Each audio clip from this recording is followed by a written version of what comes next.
Hoy ya empezamos el último tema que tiene que ver con la difracción. Cuando les describí la experiencia Young, les dije que había otro fenómeno involucrado, pero que no, si usábamos rendijas, pero que no lo íbamos a tratar en ese momento, lo dejamos un poquito más adelante, pero que podíamos hacer una buena aproximación de la explicación de esa experiencia si suponíamos que las rendijas que usábamos eran muy finitas. Así que hoy vamos a ver el fenómeno que nos faltaba, tratar de ver todas sus consecuencias y explicar por qué, si la rendija era muy finita, en realidad no me afectaba demasiado. Esta idea de que la luz podía ser una partícula o una onda a lo largo de la historia de la física va y viene todo el tiempo, porque Newton discutía con Huygens si había dos teorías en la época de Newton contrapuestas, una era que era una onda, la otra que era una partícula, y el peso del prestigio de Newton hizo que se pensara, se comportaba como si fuera un corpúsculo. Entonces toda la teoría ondulatoria de la luz no se desarrolló hasta que a principios del 1800 apareció la experiencia Young como una evidencia fuerte que reavivó un poco el debate, y nuevamente estuvo en puja los seguidores de la teoría corpuscular de Newton con los seguidores de Huygens, que en ese momento empezaron, en base a lo que él proponía, a describir a la luz como una onda, o con un carácter ondulatorio. Y como eso ocurrió en 1818, una cosa así, en esa etapa, 1800 y pico, principios de 1800 fue la experiencia Young, y unos años después en la reapertura fuerte del debate, que después se volvió a reabrir a principios del siglo siguiente, o sea, en el 1900, con el efecto fotoeléctrico y toda la física moderna, la radiación del cuerpo negro, todo lo que implicaba volver a cuantizar. Nos quedamos ahora en el 1818, más o menos. O sea, nosotros acá, por estas tierras, luchando por la independencia, y en Europa hablando de establecer cómo se comportaba la luz, el carácter de la luz. Entonces, el principio de Huygens fue un poco lo que usó Fresnel para tratar de explicar el fenómeno de difracción. La idea es que ustedes pueden tomar cada uno de los puntos de un frente de onda. Acá tienen dibujados dos posibles frentes de onda. Recuerdan, allá lejos en el tiempo habíamos pensado los frentes de onda como lugares donde el campo eléctrico tenía la misma fase. Entonces podían ser planos, que son los que realmente estudiamos, podían ser cilíndricos, esféricos, depende cómo era la fuente, pero acá teníamos que estar un poco más próximos de la fuente. O sea, hablábamos de los frentes de onda planos si estábamos muy lejos de la fuente. Bueno, acá están representados los dos, esquemáticamente, y la idea de Huygens era tomar a cada uno de los puntos de un frente de onda y considerarlo una fuente puntual. Entonces, un frente de onda se puede pensar como una sucesión de fuentes puntuales que remiten ondas esféricas llamadas ondulaciones. Las van a encontrar en casi todos los libros puestas como ondulaciones o onditas, también.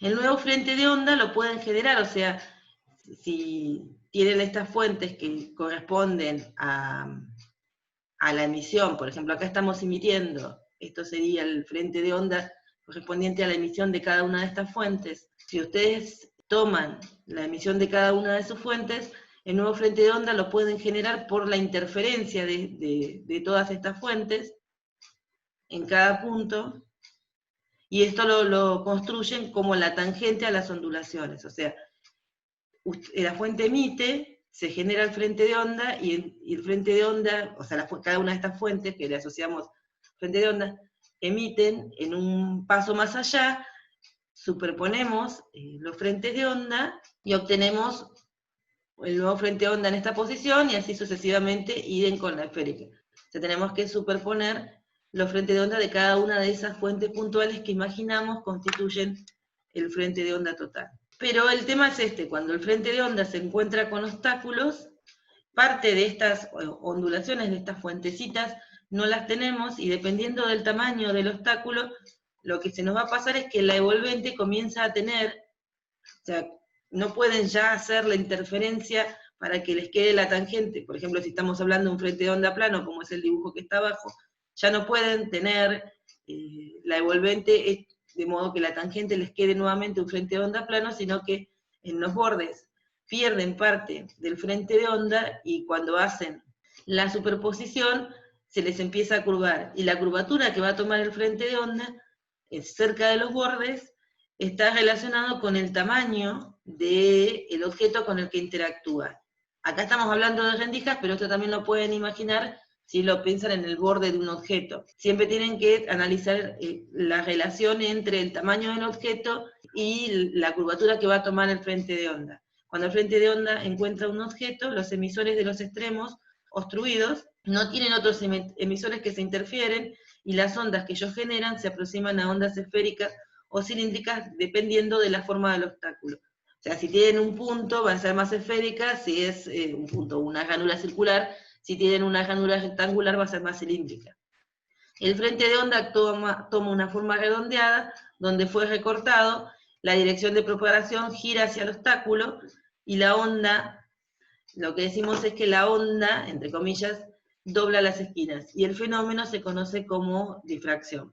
Y como les dije antes, para que lo podamos observar con claridad, el objeto con el que va a interactuar la luz tiene que ser del orden de la longitud de onda de la luz. Si estamos pensando en una forma más amplia, o sea, estamos hablando de las ondas electromagnéticas y el obstáculo con el que van a interferir. La cuestión después siguió la historia porque Fresnel no solo tomó este principio de Huygens para describir los frentes de ondas, sino que con eso desarrolló su teoría para explicar lo que se veía en esos patrones de difracción que se observaban, se iluminaban con todo el esfuerzo, ¿no? Una rendija, o sea, filtrando luz, tratando de que fuera coherente la fuente. Cuestión es que los que era tan resistida a la teoría ondulatoria, que la propuesta se hizo en la Academia Francesa, eso fue en 1818 creo, y la propuesta fue que le daban un premio al que explicaba el fenómeno de difracción, y Fresnel propuso la teoría basada en la teoría ondulatoria, y para que no ganara el premio, entonces lo que asumieron los que estaban en el jurado, entre los que estaba Poisson, hacer un experimento en el cual ponían un objeto circular pequeño y lo hacían interferir, y si la teoría de Fresnel era cierta, en el centro se tenía que ver un punto brillante, cuando ponían un objeto circular enfrentado al camino de la luz.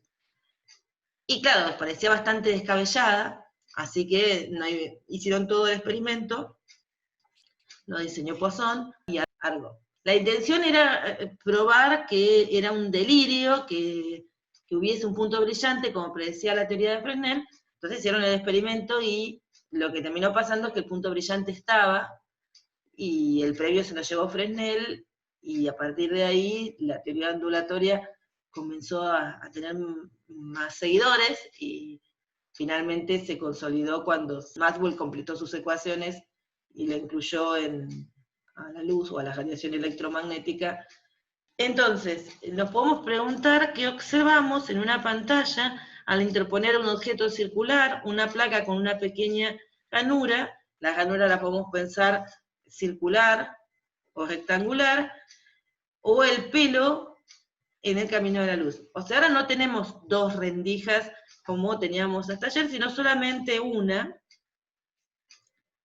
y esa puede ser circular o rectangular, o podemos interponer objetos que sean como el negativo, digamos, de las ranuras, es decir, un objeto circular muy pequeño en lugar de una ranura circular, o un pelo en el lugar de una ranura rectangular que tenga las dimensiones comparables con el pelo. ¿Saben ya la historia? Pasa como el otro día, que ya saben un poco qué es lo que se tiene que observar. Uno dice sí, el otro, no la saben. Bueno, el primero es el famoso punto de Poisson. Ah, están jugando con el simulador. Bueno, entonces esta clase les va a venir bien para jugar con el simulador. ¿El simulador es el PET o tienen uno mejor? Ah, tuvieron que entregar informes. Tuvieron que entregar un informe. Bueno, lástima, llegué tarde, chicos. Bueno, si les mandan las correcciones del informe ya tienen mi... Hoy vamos a tratar de explicar justamente ese tipo de cosas y otras. Para el objeto circular, franjas oscuras y brillantes, además del punto en el centro brillante de Argo, o de Poisson, depende de dónde lo encuentren, que son los que querían tirar abajo la teoría de Fresnel. Y en la ranura circular van a ver también un patrón de franjas oscuras y brillantes con el centro brillante. Ese es el pelo, y esta es la ranura rectangular. Acá no hay dos ranuras interactuando, hay una sola, y con una sola, que corte parte del frente de onda, obtienen patrones nuevamente. Entonces tenemos que hacernos nuevamente las preguntas que hicimos para interferencia, para explicar justamente el origen de estos patrones, y entender un poco más, y después, bueno, vamos a plantear bastantes ecuaciones, cuestiones que acá nos pueden sugerir muchas preguntas de observar esto, ¿no? No tenemos dos rendijas interfiriendo, tenemos una sola, o sea, lo podemos explicar como cortando el frente de onda. Veamos qué preguntas se nos pueden ocurrir. Bueno, una es por qué usamos luz coherente monocromática, que es la misma que nos habíamos preguntado cuando vimos interferencia. ¿Por qué es otra prueba del comportamiento ondulatorio de la luz? ¿Cómo se explica el punto brillante central para el objeto circular? La ranura por ahí uno lo ve como natural, que si la ranura es un círculo, el medio sea un círculo. Ahí se preocupa por ver cómo explica las franjas oscuras, pero cuando mira el objeto circular pequeño, ese punto brillante es como que cuesta un poco aceptarlo. Y cómo explicamos los patrones observados ahora. El ahora quiere decir ahora que no tenemos dos rendijas. Vamos a ver algunas de las respuestas. ¿Por qué usamos luz coherente monocromática? Porque una fuente incoherente genera un patrón de difracción que se modifica en el tiempo, y además la presencia de varias longitudes de onda genera patrones superpuestos de distinta extensión, con lo cual se observan sombras borrosas. Ahí hay dos cosas, ¿no? Lo primero, que es lo que venimos hablando desde que presentamos el fenómeno de interferencia, era que necesitamos que si esto tiene que ver con una interferencia, ahora con el objeto, vamos a ver bien cómo la describimos, pero si tiene que ver con el fenómeno de interferencia, necesitamos un patrón estable en el tiempo, y si la fuente que estamos poniendo no tiene coherencia, no tiene un tiempo de coherencia adecuado para poder observarlo, y entonces vamos a ver algo inestable y no nos va a permitir definirlo.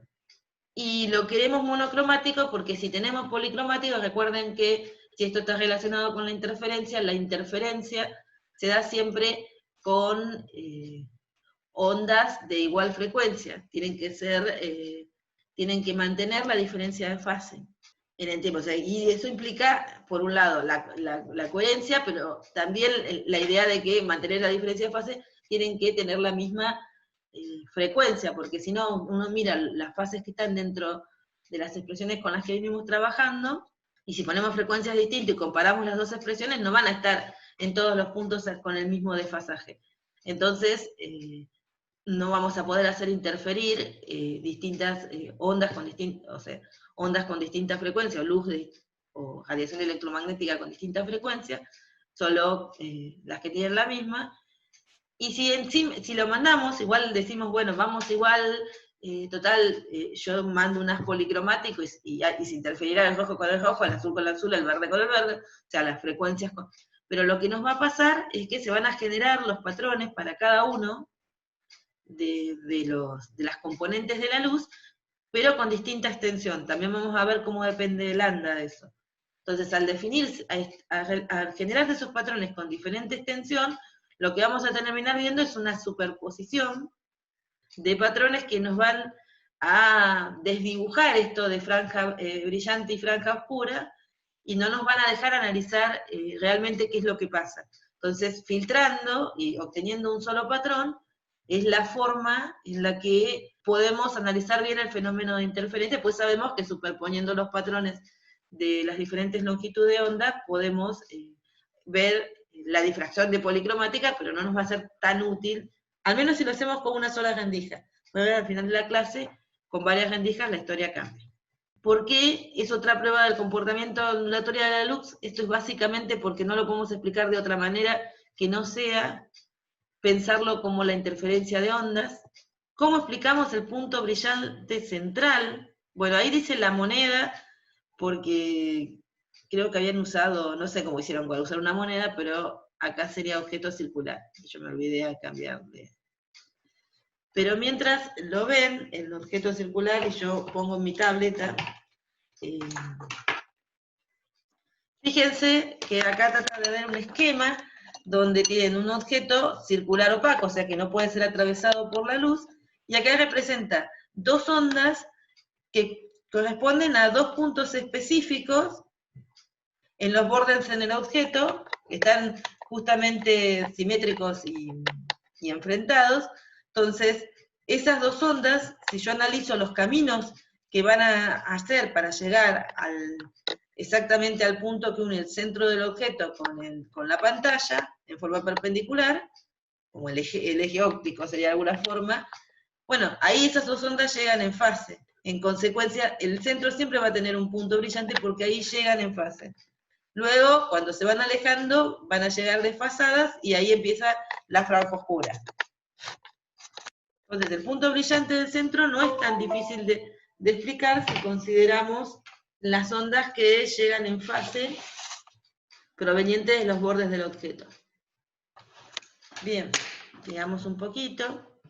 Hay dos tipos tipos en el sentido, pueden trabajar el fenómeno de difracción cerca del objeto con el cual interactúa la luz, y en ese caso van a hablar de difracción de Fresnel, pero ahí claramente no pueden tratar al frente de onda que sale de la rendija como un frente de onda plano, tienen que hacer otro tipo de cuentas, un poco más complejo resolver el problema en el caso de la difracción de Fresnel, pero si alejan la pantalla lo suficiente como para poder trabajar con frentes de onda planos, van a estar en las condiciones de difracción de Fraunhofer.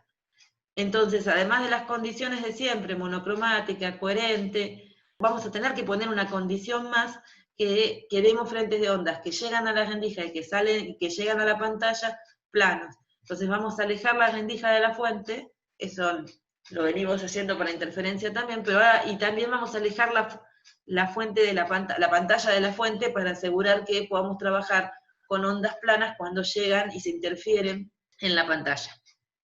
Entonces agregamos condiciones. Y podemos seguir analizando un poco qué es lo que pasa, después lo explicamos bien con cuentas, ahora es como la introducción. Y la forma del patrón de difracción va a depender de la forma de la rendija. Esto ya como que me van a decir sí, obvio, porque ya vimos que no es lo mismo circular que rectangular, pero aún así también depende si están con una rectangular o si la circular no la hacen bien circular, la hacen con otra forma, qué es lo que van a observar. Como vamos a centrar la atención en rendijas rectangulares, y vamos a trabajar con ellas, vamos a analizar qué pasa cuando cambiamos la forma de la rendija rectangular. Entonces, ahí sería un patrón de difracción, estaría acá, que uno observaría si la rendija tiene dimensiones comparables en A y en B. O sea, si la rendija rectangular no es tan finita y alta, sino que A y B son comparables. Entonces terminamos observando el patrón de difracción en dos direcciones. Bien, el patrón que les mostré de una rendija rectangular hace un ratito era una rendija finita, bien alta y finita. Ahora estamos viendo una de dimensiones comparables y se observa un patrón de este estilo. Y lo que pueden ver acá en este patrón, si le prestan atención, es que para el lado A, que es más fino, está como más extendido, los máximos son más gruesos, ¿no? Y para el lado B, que es más alto, parece estar comprimido. Es decir, que cuando B se hace cada vez más grande, este patrón se va a comprimir. Entonces, los anchos disminuyen y el patrón se comprime en la dirección donde la rendija es más ancha. Porque, claro, lo están haciendo con simuladores, pero si lo hacen en un laboratorio, lo pueden, o sea, si alguno tiene un láser en casa, apague la luz de la habitación, agarre un pelo y prenda el láser y interponga el pelo con el bordecito del láser y cuando lo enfoca a alguna pared y lo va a ver al patrón. O sea, va a ver este tipo de cosas. Si no hace con un cúter, algo así, un corte pequeñito en una hoja de papel negra, por ejemplo, y lo enfrenta al láser y también va a ver el patrón. No es como imposible hacer el experimento. Ahora que uno tiene un láser, obviamente. A veces uno tiene láser por distintos motivos, no sé, un nivel para medir distancias, no sé, por ahí tienen un láser en casa y por algún motivo, y bueno, lo pueden probar. O un puntero láser para presentaciones de alguien que lo tenga en la casa. Pero bueno, cuestión es que si son comparables, ven los dos patrones, pero que a medida que vamos afinando la rendija, el patrón en la dirección en la que es más ancha se va comprimiendo, y al final terminamos viendo un patrón de este estilo. En que tendría que haber traído el otro dibujito, pero bueno, no importa, es el patrón, porque es una rendija. Tendría que haber traído porque ese justo es el del pelo. Pero no pasa nada. La idea es la misma. Si nosotros terminamos cambiando la longitud de la rendija y el alto es mucho más largo que A, el patrón termina convirtiéndose en uno solo. O sea, perdemos, se comprime tanto el otro que queda incluido el máximo central producido por la interferencia con estos dos lados. Y hay un principio que se llama de Babinet, que dice que los patrones de difracción e interferencia de obstáculos complementarios, por ejemplo una rendija y un cabello, son de la misma forma, pero con distinta intensidad. O sea, lo que yo les mostré al principio de que se parecían los patrones, sí, se parecen. Los objetos complementarios, los patrones se parecen. Y si ponemos objetos mucho más complejos, los patrones se van a seguir pareciendo, pero claro está que las intensidades no necesariamente van a ser las mismas. No es lo mismo poner un pelo en el camino de las que poner una ranura, pero el tipo de patrón con franjas brillantes y oscuras se va a parecer. Lo importante de acá, además de saber lo de los objetos complementarios, lo más importante de acá es saber por qué uno termina observando patrones así, o si vamos a la primera que teníamos hoy, que no es esta, ahí vamos, o de este estilo, porque este justo era el pelo, cuando lo agarré no me di cuenta. Tipo la ranura rectangular, ¿por qué lo terminamos observando así y no vemos el patrón en la otra dirección? Bueno, entonces lo que nos queda de todo esto es explicar con más claridad las franjas brillantes y oscuras, las posiciones de franjas brillantes y oscuras, ahora usando un poco las ideas de interferencia de rendijas, pero centrando la atención ahora en que tenemos una sola. O sea, queremos explicarlo diciendo, bueno, puedo obtener este tipo de patrones, pero tengo una sola rendija. Bueno, imagínense, ahora sí, arrancamos. Estas líneas celestitas estarían representando los contornos de la rendija. Imagínense que esto es un corte mirado desde arriba de la placa que contiene a la rendija. Esto que tiene los punteaditos es toda la rendija, estos puntitos no existen, están tratando de imaginarnos, porque lo que vamos a suponer acá es el principio de Huygens y vamos a tomar cada uno de los puntos de la rendija como si fuera una fuente puntual y vamos a hacer interferir los puntos de la rendija. Bien, entonces para poder describir el patrón de difracción que estuvimos observando, los que estuvimos viendo, la idea es justamente hacer eso, tomar la rendija que empezaría acá y termina acá, por eso la rendija mide A, y acá está partida a la mitad, y acá si miran, apenas se ve, porque el programa lo puso así, una línea negra que representa el centro de la rendija. Miren que les pongo blanco y eso les va a ayudar a verla. Bien, ahí está marcado en blanco ahora el centro de la rendija, y es como que dividimos la rendija como si fuera un gran número de rendijas más pequeñas, para tratar de pensar a cada uno de los puntos de la rendija como una fuente puntual, basados en la idea de Huygens.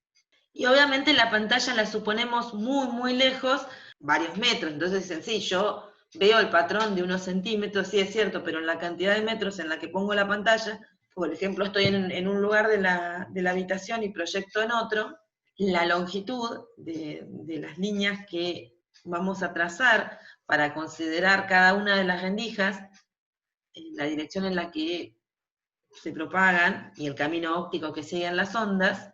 Las onditas no se las dibujé porque no me iban a salir, pero sí les dibujo los caminos ópticos de las distintas rendijas, asumiendo más o menos que las traté de poner simétricas respecto del centro.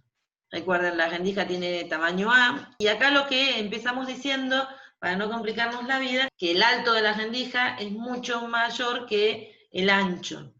Consideramos la interferencia de las fuentes puntuales, que son las que estoy tratando de representar acá. Acá es como que estuviéramos mirando desde arriba, y esta es la pantalla, alejada. Y vamos a suponer que estos, que acá se ven con un cierto ángulo, son bastante paralelos, porque la pantalla está muy alejada, bien, y que el patrón está suficientemente comprimido como para que no nos hagamos mucho problema como para decir que la onda se propaga directamente en X, el frente de onda, ¿bien?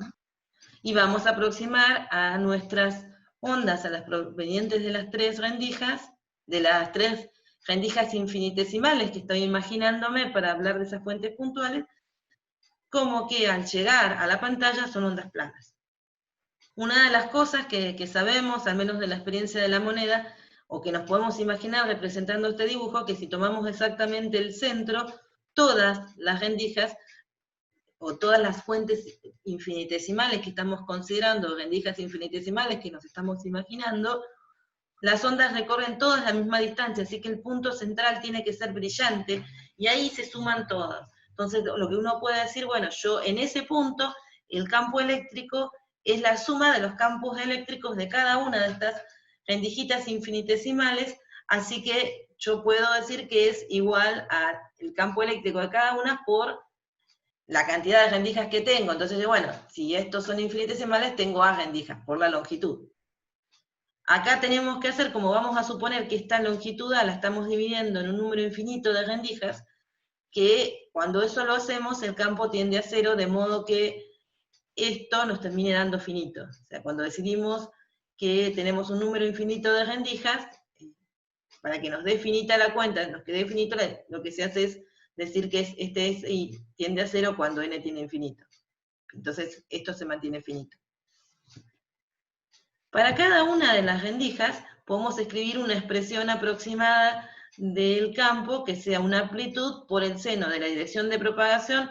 Esto si agarran el Hedge, que creo que es el que también lo tienen, que es la parte de óptica, se lo ponen como K por R y usan R para marcar esta distancia. Yo hago una aproximación, suponer que la pantalla está muy lejos, así que puedo suponer que se propagan en X, en esta dirección, con buena aproximación, o sea que esto está más comprimido en esta región, si quisiera. No lo hago en ese dibujo porque si no, no vamos a ver nada. Y le pongo un desfasaje phi que tiene que ver con la diferencia de caminos al llegar a los distintos puntos sobre la pantalla. Entonces, cada una de estas ondas, que va a representar a cada una de las fuentes infinitesimales a lo largo de la rendija, tiene su propio desfasaje.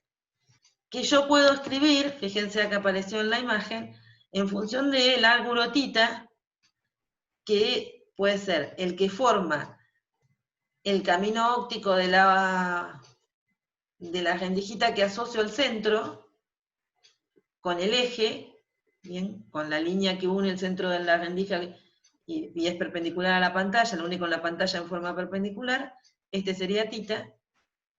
Y hacemos lo mismo que hicimos con interferencia, trazamos las líneas acá y suponemos que estos también son titas, que nos lleva a que estos dos también son titas. ¿Eso lo ven?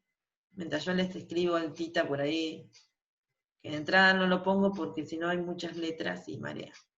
Este sería también tita, y este también es tita.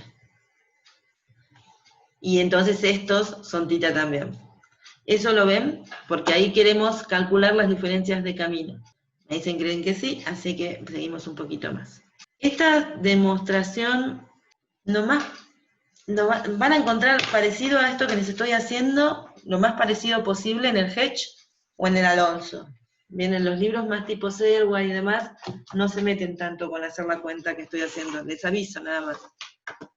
Bueno, entonces escribimos, suponemos eso, ¿no? Rendija, pantalla alejada, todas estas líneas son, todos los caminos ópticos son paralelos, y todos forman un ángulo θ con la perpendicular a la pantalla, aproximamos eso, todos estos ángulos son aproximadamente θ, este y este es aproximadamente θ, y entonces estos también, y uno puede decir respecto del centro de la pantalla, cómo podría escribir ese desfasaje, por ejemplo, a esta onda. El desfasaje lo tengo que escribir en función de la diferencia de camino óptico, ¿bien? Entonces voy a suponer que la del centro la tomo como la referencia, tomo el centro de la rendija como referencia, y entonces a esta onda de acá le tengo que sumar este pedacito, y a la onda de arriba se lo tengo que restar. Y este pedacito es esta longitud, que voy a llamar I, por el seno de θ. Acá puse el 0 de la I, es justo en el centro de la pantalla. Entonces, yo puedo poner al desfasaje, no miremos el signo, miremos la expresión, como I seno de θ multiplicado por 2π sobre lambda, que es en realidad K, ¿no? Y el signo menos tiene que ver con el hecho de que, de la forma que hice el dibujito, de la forma en que puse mis ejes, el I lo considero positivo para arriba, en realidad por eso, a las que están del lado negativo de la cis, les tengo que sumar ese desfasaje, mientras que a las que están del lado positivo se lo resto. Entonces, le pongo este signo menos porque cuando reemplace una I negativa quiero un desfasaje positivo. Y que cuando reemplace una I positiva quiero un desfasaje negativo. O sea, una diferencia de camino óptico y un desfasaje asociado con él que sea negativo. ¿Eso del signo lo alcanzaron a entender? ¿Sí, no? Vale. Vamos de vuelta. Ya lo de que las asumimos paralelas, pantalla alejada, y que todos estos ángulos θ, eso sí lo entendimos. Bien, todo eso lo entendimos, perfecto. Tenemos que sumar ahora, cada uno de estos EI corresponde a cada una de las fuentes infinitesimales, y yo tengo que hacer lo mismo que cuando hice con dos fuentes, tengo que sumar las fuentes infinitesimales. Pero para hacer eso necesito poder escribir el desfasaje entre las fuentes. Entonces, pongo mis ejes de modo que el centro de la rendija es el 0 de la I. Este es el eje Y, lo ven acá, y para este lado va el eje X, y pongo el centro como el 0 de la I. Esta la tomo como referencia, a esta no le voy a poner desfasaje, la tomo como la referencia. Entonces, cualquiera que esté por encima en las I positivas va a recorrer un camino más corto. Cualquiera que esté en las I negativas va a recorrer un camino más largo. ¿Cuál es la diferencia de caminos? Y va a tener relacionado con la posición en la pantalla, que nos determina este ángulo θ, y va a estar relacionado con el punto específico de la rendija que estoy considerando, y eso lo considero con I. Entonces, la diferencia de caminos entre una onda, entre un punto arbitrario de la rendija y el centro, que lo tomo como referencia, es esta longitud que está acá, que se llama I seno de θ. Pero esta onda recorre un camino menor, con lo cual sé que le tengo que restar la diferencia de caminos para la onda de arriba. Cuando la tenga que considerar en desfasajes, le tengo que poner, tengo que restárselo a la onda central. Y la de abajo se lo tengo que sumar. Pero si yo quiero lograr eso, o sea que restar cuando estoy en la onda de arriba y sumar cuando estoy en la onda de abajo, estas diferencias de camino, o sea, que uno sea negativo y el otro sea positivo, le tengo que poner, además de lo que hacemos siempre, ¿no? La diferencia de caminos es I seno de θ, para pasarlo de desfasaje lo multiplicamos por 2π, lo dividimos la longitud de onda, le tengo que poner este signo menos. ¿Por qué? Porque si I es positivo, estoy acá, yo necesito un desfasaje negativo porque lo tengo que restar, ¿sí? ¿Bien? Y sí, porque la diferencia de caminos es negativa. Y si es negativo, se lo tengo que sumar. Entonces yo pongo una I negativa acá, necesito que me dé positiva. Entonces, por eso va el signo menos. Y si pongo una I positiva, necesito que me dé negativo. Ese es el origen de ese signo menos que estoy poniendo ahí. Ahora sí. Bien, tenemos el desfasaje, tenemos que sumar esto, pero son todas infinitesimales, así que la suma se convierte en una integral, donde vamos a integrar desde menos a sobre 2, que son el extremo inferior de la rendija, hasta a sobre 2, que es el extremo superior. Bien, entonces lo único que hice fue reemplazar el desfasaje en esta impresión y decir, bueno, son fuentes infinitesimales, así que tengo que sumar las contribuciones de cada una, pero como son infinitesimales, en realidad la suma termina siendo una integral desde lado a lado de la rendija, desde borde a borde. Bueno, esta integral no es muy difícil de resolver, el resultado, por feo que les parezca, es este, así de feo. El campo total en este punto tiene esta expresión. ¿Cuál es la amplitud del campo en este punto? Porque vieron que a mí lo que siempre me interesa es, tomo las rendijas, en este caso infinitesimales, sumo los campos, calculo la amplitud del campo resultante y de ahí me voy a determinar la intensidad. En toda esa expresión, ¿cuál es la amplitud? ¿O qué no entra dentro de la amplitud? Para mí es más fácil decir eso. Todo menos el último seno. Claro, acá está la parte oscilatoria. La que tiene la parte de ondulatoria, la que tiene la X y... Perfecto. Bien, bien. Entonces nos quedamos con toda esta cosa fea. A esto lo suelen llamar beta, o beta sobre 2, depende del libro. Yo creo que lo voy a llamar beta. Resumen, nos quedamos con este pedazo que sería la amplitud y vamos a calcular la intensidad. Acá, para cuando estén solitos en casa, sin mí, todo esto es de 0. Bien, el es 0 total. Bien, entonces metemos eso en la expresión de amplitud, que se acuerdan que era, suponemos que esto está en aire, todas estas rendijas, así que por eso va el epsilon 0c. Si no, tendrían que poner el epsilon en medio y la velocidad en el medio, pero es un medio de epsilon 0c o epsilon por b, por la amplitud del campo eléctrico al cuadrado, es elevar al cuadrado esta expresión, esta es la intensidad. Este primer tramito yo lo puedo escribir como la I máxima, porque sería el valor máximo que puedo obtener si el cociente de esto nos da 1, así que esta expresión la podemos escribir de esta forma, que la intensidad va a ser I máxima por el cociente de estos dos. Entonces ahora tenemos que empezar a analizar si esta expresión, así feita como se ve, nos da los máximos y mínimos de rendijas. ¿Se acuerdan? El centro brillante, el que aparezcan mínimos oscuros, franjas oscuras, y si podemos encontrar los centros de las franjas brillantes y los centros de las franjas oscuras, de alguna forma, para poder caracterizar el patrón y ver más o menos por qué, supónganse, cambia con la longitud de onda, por qué cambia con el ancho de la rendija. Bueno, acá volvemos a repetir la expresión que teníamos hace 30 segundos, solamente que a lo que estaba dentro del seno, fíjense que tenemos adentro del seno, el argumento del seno es lo mismo que tenemos dividiendo. Entonces a eso lo vamos a llamar beta. Vuelvo a repetir, por ahí en algún libro le dejan el 2, acá yo no se lo dejé. Es lo mismo, depende del libro cómo le van a llamar a beta. Pero la expresión les queda de la forma, como lo estoy llamando yo, les queda de la forma seno de beta sobre beta todo al cuadrado. Lo que se ve, por ejemplo, en una rendija rectangular como la que estamos resolviendo, es un patrón de este estilo, que si hacemos un gráfico de la intensidad, acá está en función del seno de tita, ahora vamos a ver por qué, nos aparecen máximos y mínimos, que yo ya acá marqué dónde tienen que aparecer, pero vamos a probar que estos aparecen en estas posiciones, y a ver cómo encontramos los máximos, y cómo sabemos que el máximo central es este de acá. Entonces, para hacer todo esto, para describir este patrón de intensidad, o esto visto en una pantalla, necesitamos analizar lo que acompaña a la intensidad máxima. Tenemos que ver si el seno de beta sobre beta nos da 0 o nos da 1, y ahí tenemos los máximos para el 1 y los mínimos para el 0.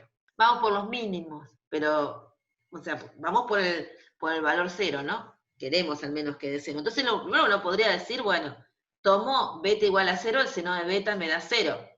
Pero el problema es que cuando yo tomo el seno de beta igual a 0, me queda dividido beta. Ven que también es 0. Entonces, si se acuerdan, este límite en análisis 1 lo ven hasta el cansancio, es el límite para beta tendiendo a 0, o sea, o para x tendiendo a 0, el seno de x sobre x, eso es lo que siempre hacíamos en análisis 1, este límite tiene valor 1. Así que para el valor de beta igual a 0, que beta igual a 0 implica, mirando esta expresión, seno de tita igual a 0, y seno de tita igual a 0 implica tita igual a 0, es el centro, este punto de acá. La relación seno de beta sobre beta nos da 1. Ese es el centro del máximo central. Así que no nos salió muy bien, no encontramos un mínimo en el centro, en el sentido de que el beta igual al seno de beta igual a 0, la primera opción, con beta igual a 0, nos dio máximo cuando buscábamos mínimo, pero nos dio como coherente con el experimento, así que tenemos que estar contentos. Sigamos buscando la interferencia destructiva, o sea, los mínimos, y entonces tenemos que pedir de vuelta que seno de beta sea igual a 0, porque yo soy terca y siempre insisto, nunca me doy por vencida cuando quiero algo, pero lo que tengo que pedir es que beta no sea 0, porque si beta es igual a 0, entonces vuelvo a la condición del máximo central. Entonces pido que esto me dé 0, porque el seno de beta es 0, pero beta no puede ser 0. Entonces, bajo estas condiciones, vemos que el seno de beta con beta, la expresión que tenemos arriba, nos tiene que dar 0.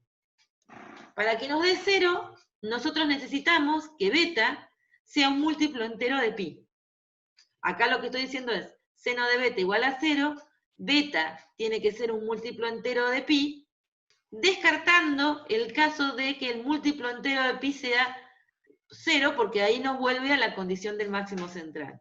Descartando m igual a 0, pedimos que el seno de beta sea 0, o sea que beta, que está expresada acá arriba, sea un múltiplo entero de pi distinto de 0. Y bueno, de ahí podemos despejar, no es tan difícil. Simplificamos las pi y nos queda una expresión que es a seno de tita igual a m lambda. Ahí aparecen los mínimos. Fíjense en que yo puedo dividir por a, entonces me queda que el seno de tita es m lambda sobre a, que son las posiciones de los mínimos que les estoy marcando acá. Recuerden que m es entero, puede tomar valores positivos o negativos, la única restricción que tenemos es que no puede ser 0 porque nos lleva al máximo central. Y acá, al costado el O, escrito así, es porque hemos hecho la aproximación que también hicimos en interferencia, que es decir que la tangente se aproxima al seno, la tangente es el opuesto que sí, sobre la distancia de la pantalla L. Entonces, reemplazando el seno de tita como I sobre L, nos queda m lambda sobre A por L, que es lo mismo que hicimos con interferencia. Entonces los mínimos los podemos graficar en función del seno del ángulo, en función del ángulo, o en función de la coordenada sobre la pantalla, ¿bien? Que sería la distancia a este centro, esto sería ahí. O en el dibujito que teníamos acá, para que no se pierdan, y es la posición en esta dirección, ¿no? En la dirección en la que se ve el patrón. Y ahora nos preguntamos por los máximos, porque al final de cabo la interferencia, eso lo hicimos, así que debe ser bastante fácil. Bueno, para los máximos, la condición que tenemos que poner, bueno, uno diría, bueno, le pongo que sea múltiplo impar y salimos adelante. Bueno, no, porque un múltiplo impar de pi sobre 2 para que nos llevaría un punto acá que no es oscuro. Nos daría, además de estos puntos, que no sabemos bien dónde están, nos daría un punto acá que no es, así que ya el jueguito que hacíamos con interferencia no es tan directo. Bueno, hagámoslo como se hace en análisis. Busquemos el máximo de la expresión seno de beta sobre beta, porque si seno de beta sobre beta nos da máximo, seno de beta sobre beta al cuadrado nos va a dar máximo, y la intensidad nos da máximo, así que vamos por el máximo del seno de beta sobre beta. Así que para encontrarlo, decimos que derivamos al seno de beta sobre beta y lo igualamos a 0. Y le imponemos que de un máximo. El tema es que nos lleva, cuando ponemos esa condición, nos lleva a que beta tiene que ser igual a la tangente de beta. Y eso no lo vamos a poder resolver así a mano tan fácilmente, porque no lo podemos despejar. Entonces, ¿qué hacemos? Bueno, generalmente lo que uno hace en estos casos es hacer una aproximación, es resolverlo numéricamente. Acá es un dibujito donde aparece la tangente de beta, y esta sería la recta I igual beta, y ver los puntos de cruce, ¿no? Esa es una opción, y de ahí definir cuáles nos dan máximos. Ahora, estos que están acá, cuando uno los reemplaza, nos dan muy cerca, primero no nos da el 1 acá, esta resolución no nos da un punto acá, el 0 lo descartamos, obviamente, que ya lo consideramos, es el 0 corresponde a esto, ya lo obtenemos, no nos va a dar este punto, y nos van a dar en forma aproximadamente que los máximos están casi en el centro de las franjas brillantes, pero no nos van a dar el centro. Si hacen la cuenta con esto, acá es por pi, me falta la pi. Nos van a dar va a dar que esa ecuación se soluciona para esta condición, y si reemplazan beta igual a esa expresión, van a ver que les van a ir apareciendo puntos en el patrón que están muy cerca del medio, pero no son el medio de las franjas brillantes. O sea, no es simétrica respecto del centro la franja brillante, salvo el 0. Y no les aparecen acá, que sería lo que uno haría si hubiese seguido el mismo procedimiento o sea, una predicción que no les tendría que dar. O sea, que el seno de beta sobre beta da máximos con una ecuación trascendente. La cuenta es un poco más complicada.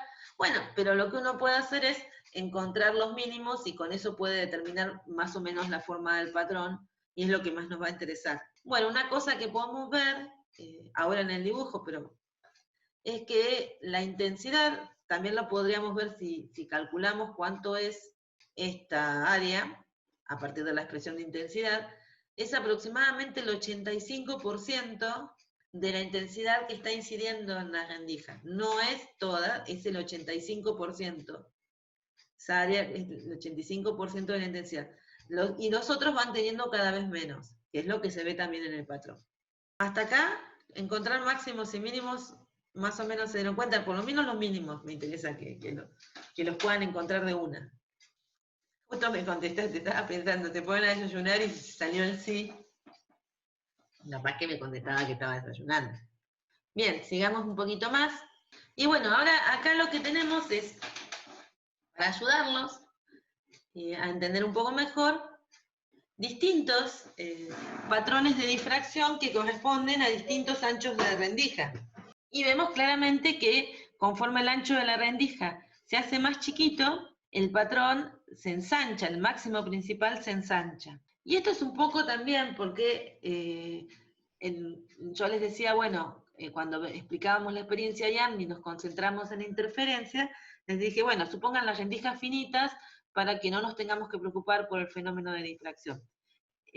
Básicamente porque poner una rendija muy fina hace un patrón de difracción con un máximo central intenso y extendido, y entonces casi no vamos a ver el efecto de la difracción cuando miramos la interferencia de dos rendijas. Pero si eso no ocurre, si no ponemos una rendija tan fina, y bueno, vamos a tener la difracción y además las franjas de interferencia, que las vamos a ver en un ratito. Pero vamos a seguir un poquito más con qué ocurriría con el ancho del máximo central si usamos que la longitud de onda sobre el ancho de la rendija tienda a 0, o si la longitud de onda es mucho mayor al tamaño de la rendija.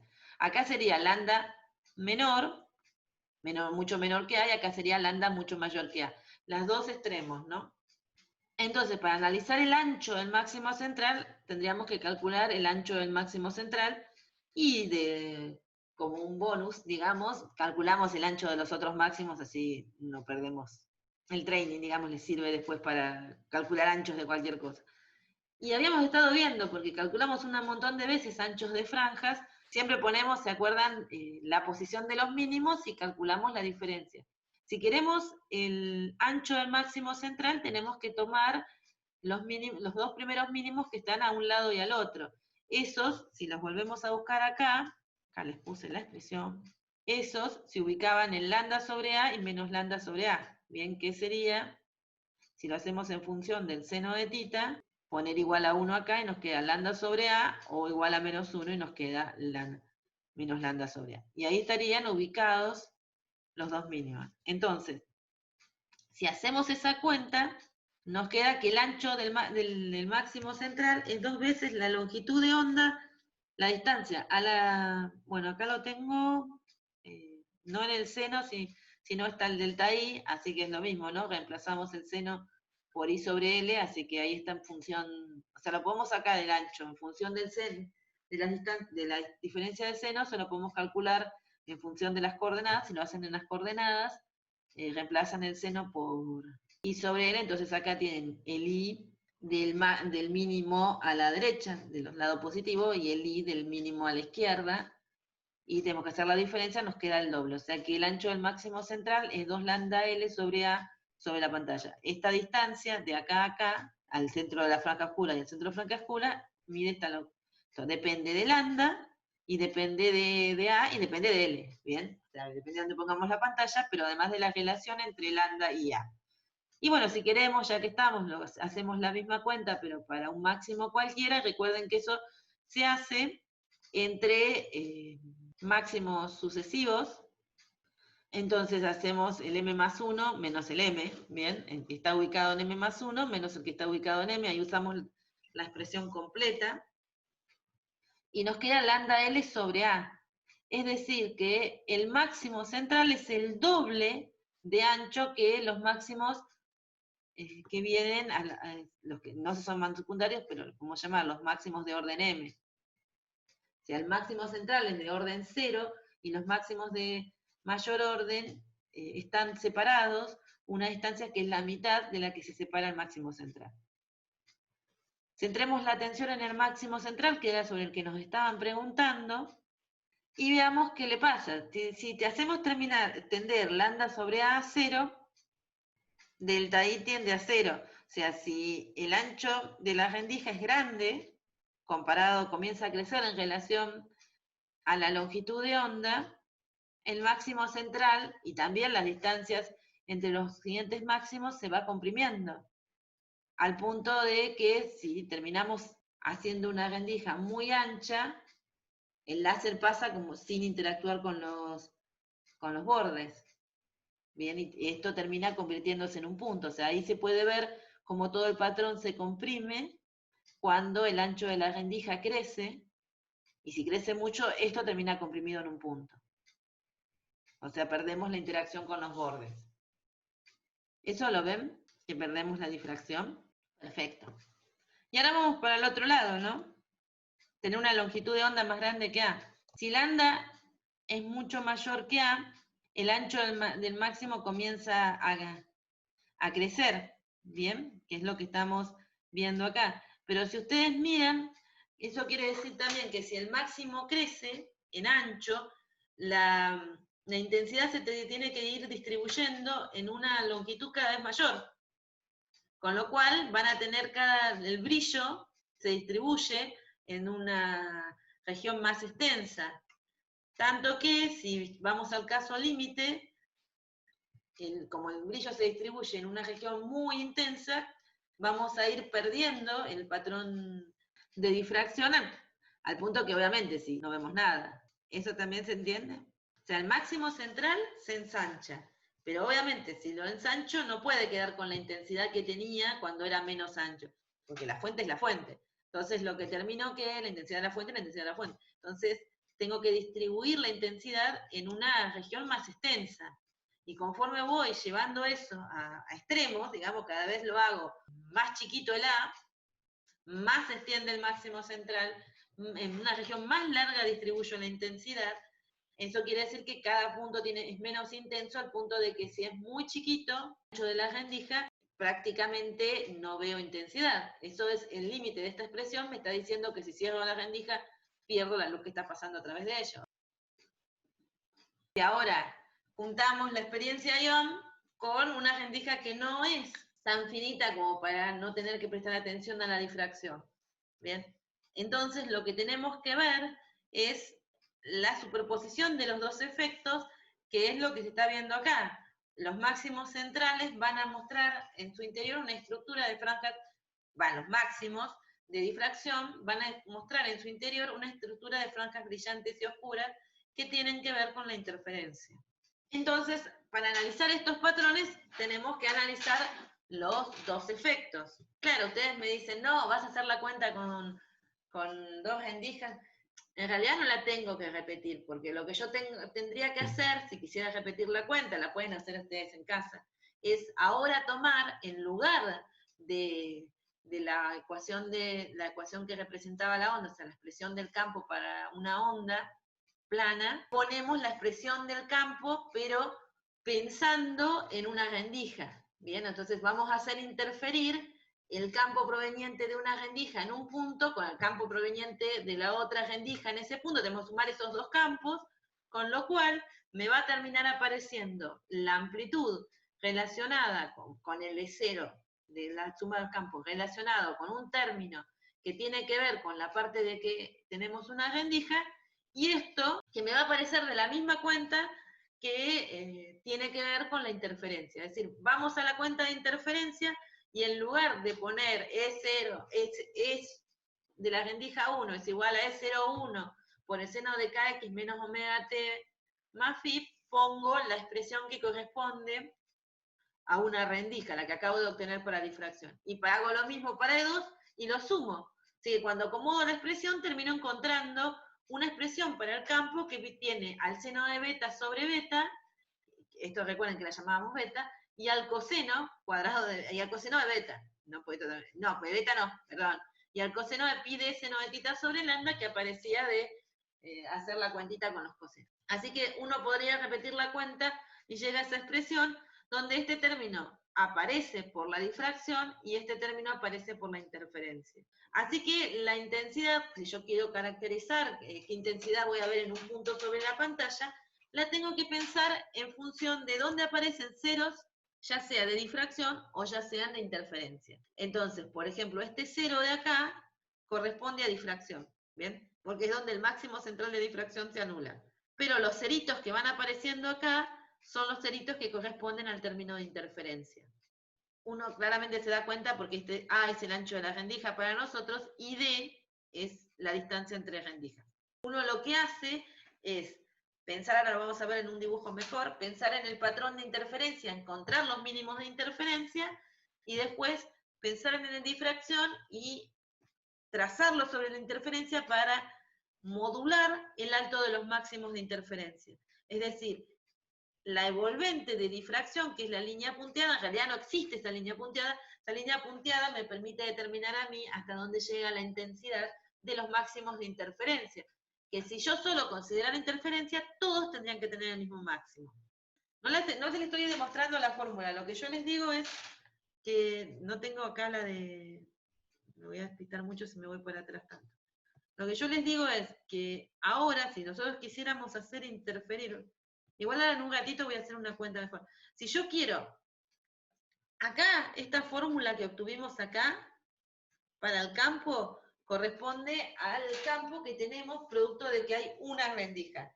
O sea, y después tenemos que sumar una igual, pero para la otra rendija. Separada una distancia d, entonces hacemos lo mismo que hicimos antes, pensamos dos rendijas, trazamos las dos líneas, toda la cuenta que hicimos para interferencia, pero la expresión que ponemos para el campo ya no va a ser una onda plana, sino va a ser esta que proviene de la difracción.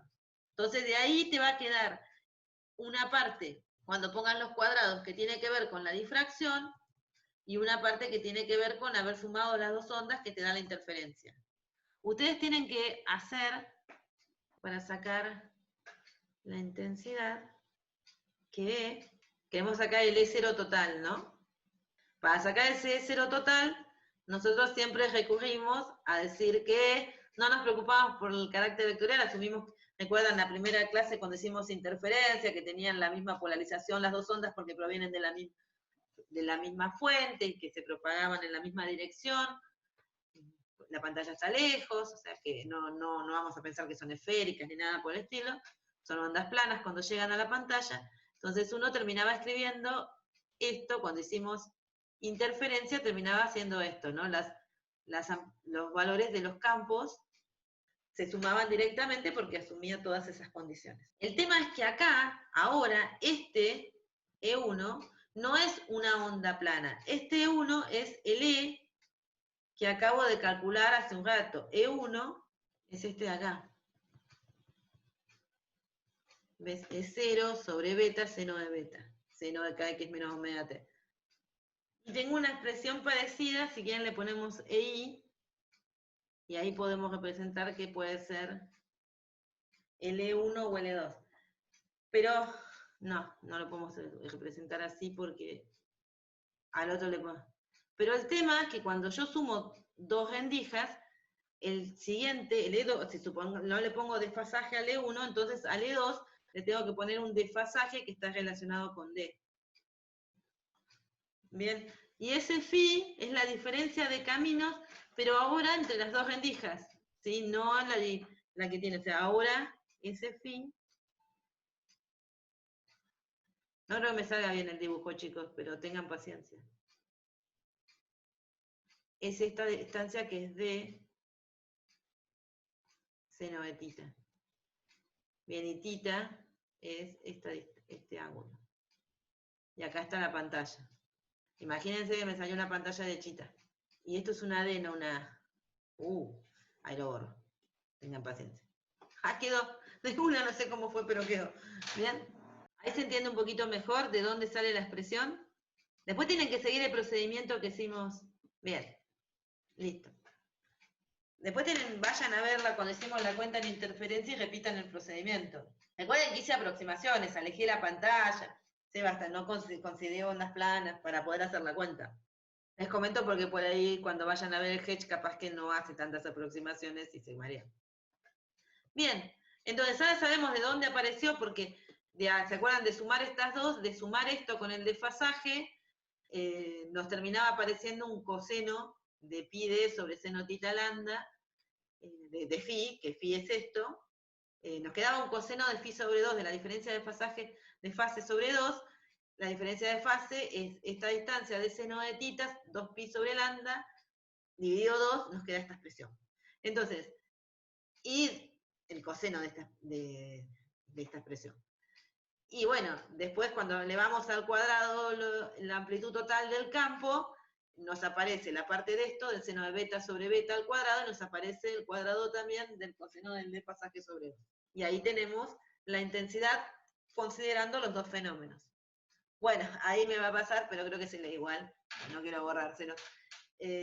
Los mínimos de difracción los tenemos que obtener mirando cuánto esto estaba a 0, ¿bien? Entonces pedimos que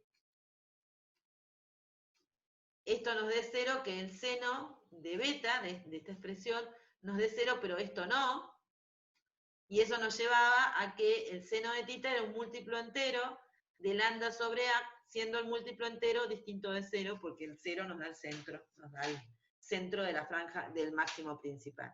Entonces esta condición es la que obtuvimos hace un ratito, que es el seno del ángulo, es m' lambda sobre A, y le pongo una prima para distinguirla de la condición de interferencia, que podemos decir que los máximos de interferencia se ubican cuando esto nos da esta expresión nos daba un múltiplo entero de pi, y despejando nos daba seno de tita igual a m lambda sobre d, con m un entero al que no le pongo restricciones, salvo que sea entero.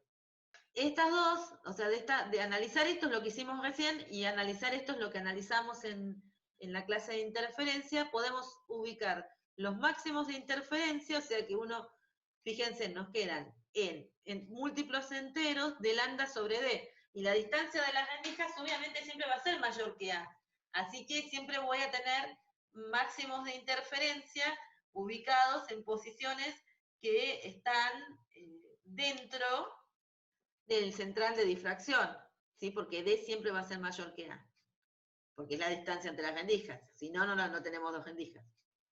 Y con esta expresión podemos encontrar la posición angular en donde aparecen, este se nos corrió, chicos, este de acá, vamos a hacer una flechita para que no se mareen. Bien, entonces uno puede encontrar los mínimos de difracción de forma fácil, y ver hasta dónde llega el patrón de difracción, y puede encontrar los máximos de interferencia. También podría encontrar los mínimos si quisiera, pero los máximos de interferencia nos interesan en particular. Obviamente, si uno grafica esta expresión, poniendo la expresión total de la intensidad en algún programa tipo el GeoGebra, algún programa que ustedes sepan usar, le da valores elige un valor de A y un valor de lambda y de D, puede hacer el gráfico y va a obtener, depende de los valores de A y de D, distintos dibujos que se van a parecer a esta línea marrón que limita las regiones marroncitas claras.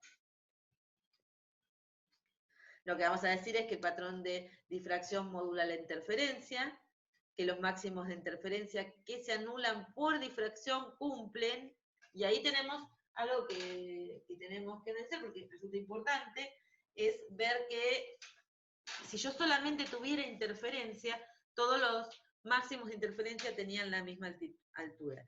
Pero si yo, como tengo difracción, los máximos de interferencia están modulados por el patrón de difracción y van teniendo cada vez menos intensidades si me aparto del máximo central. Al punto que si el máximo de interferencia estaba apareciendo en la posición donde aparece un mínimo de difracción, y bueno, ese máximo de interferencia no lo voy a ver. Entonces podemos preguntarnos la condición para saber el máximo que se anula de interferencia o que está siendo afectado por el mínimo de difracción. Obviamente, estamos hablando de la misma posición en seno de tita, lo estoy haciendo. O sea, acá es la misma posición angular para el máximo de interferencia que debería subir. Si uno mira el dibujo, ven que acá hay uno faltante. Este debería intentar subir, pero justamente no lo logra hacer porque tenemos un mínimo de difracción. Entonces, tenemos que pedir que se cumpla la condición de mínimo de difracción, ¿bien? Entonces, esta condición, pero además tenemos que pedir que se cumpla la condición de máximo de interferencia, y ahí decimos, ese máximo de interferencia lo estoy perdiendo por difracción. Bajo estas condiciones, a veces nos preguntan cosas como cuántos máximos hay dentro del lóbulo central de difracción. A esto se lo suele llamar lóbulo central o máximo central de difracción.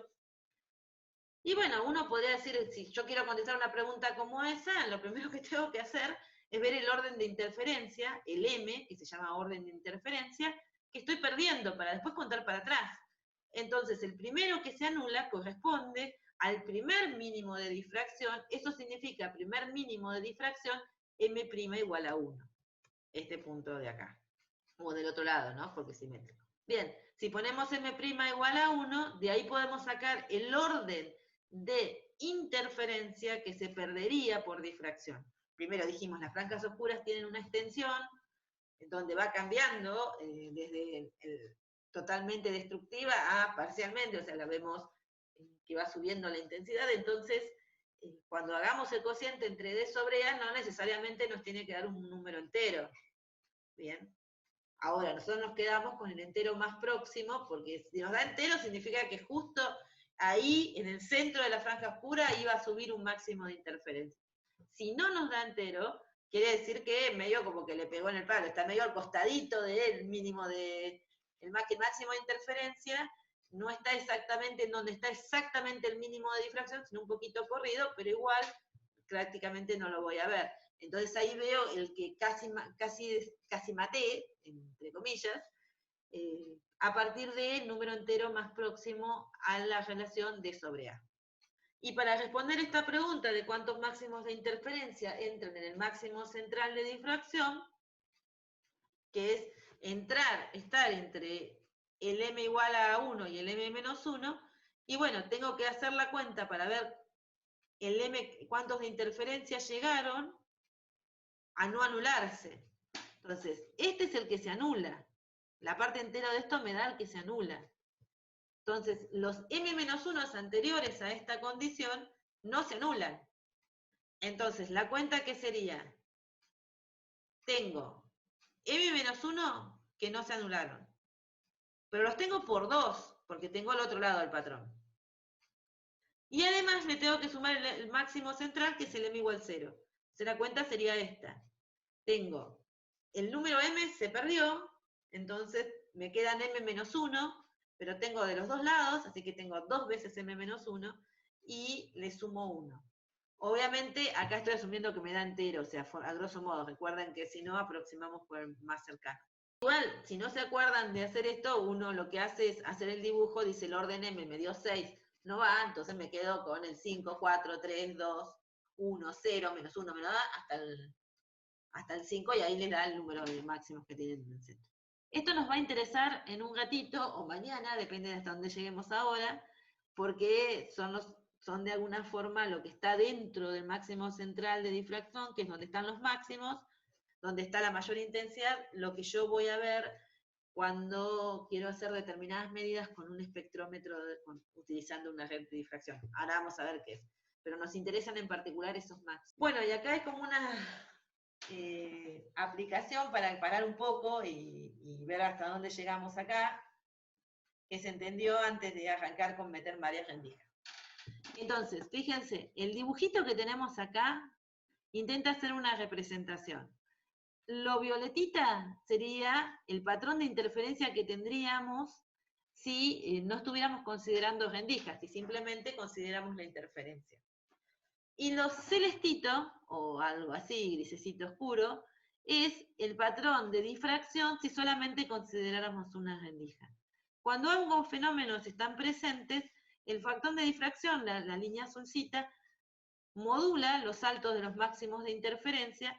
Entonces, la suma de los dos efectos, el azul y el violeta, les da el rojo, que es el patrón que ustedes observarían en pantalla, los máximos y mínimos con las intensidades mostradas en pantalla. Y en particular, este dibujo nos muestra que la intensidad se hace cero específicamente para el ángulo 30 grados. Y además nos dice, miren, si yo cuento, esto sería el orden 0 de máximo central, el máximo central, que es el orden 0, el orden 1 de interferencia, el 2 de interferencia, perdí el orden 3 de interferencia. ¿Bien? Acá estaría, esto si quieren, acá estaría, si no lo dice, pero se lo podemos agregar, el IMA' igual 1, ¿bien? En 30 grados se cumple la condición de mínimo de difracción y máximo de interferencia a la misma vez. Entonces no vemos ese máximo de interferencia por la presencia de un mínimo de difracción. Entonces, mirando este patrón, el rojito, podemos contestar preguntas, porque por ejemplo, si nos dicen que estamos iluminando con rojo, y esa es la longitud de 600 nanómetros, podemos preguntarnos datos de las rendijas, que no los tenemos. Por ejemplo, podemos querer saber el ancho de la rendija, o acá es un DOM, algo que debo haber querido escribir y me arrepentí. Esto es 2. Podemos querer saber el ancho de las rendijas o podemos querer saber la distancia entre rendijas. Vamos por el ancho de las rendijas. Cumplen la condición de mínimo de difracción. Mirando el patrón, nosotros podemos decir, bueno, y el máximo de interferencia, esta es la condición de los máximos de interferencia.